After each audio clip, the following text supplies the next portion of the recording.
You're both crazy, I said, my voice shaking with anger. I'm paying for your entire party, and do you think I don't belong there? You're being dramatic, Madeline said, rolling her eyes. That was it. I was done. Fine, I said, grabbing my purse. Since I'm not invited, I'm not paying. Kelly!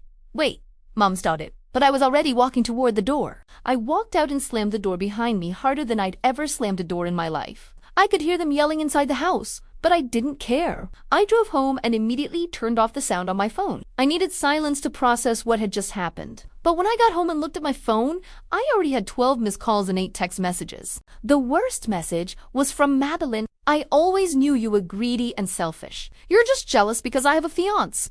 And you can't even get a date. No wonder you're still single at 30.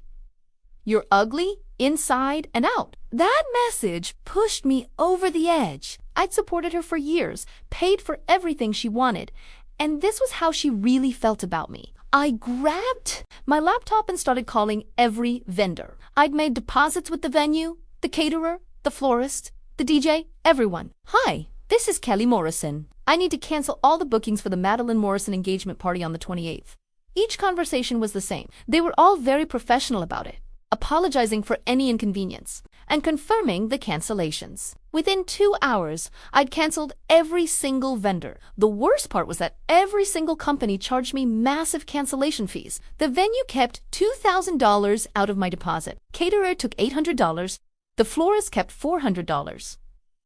By the time I finished dealing with all the vendors, I'd lost almost $3,000 in cancellation penalties alone. I only got back about $3,000 of the $6,000 I'd already spent. The fact that I was losing so much money made me even more furious. Around 9 o'clock, my phone rang. It was David, the party coordinator. I just got calls from all our vendors saying everything's been canceled. They're a problem.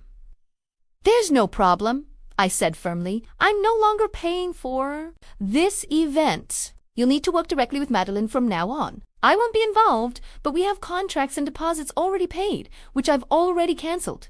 Good luck. I hung up before he could say anything else. Let them figure out how to salvage their fancy party without my money. I turned my phone off completely after the call with the party coordinator. Couldn't deal with any more drama that night. But when I woke up the next morning and turned it back on, I had 53 missed calls and over 100 text messages. Most of them were from my family, but some were from relatives I hadn't heard from in months.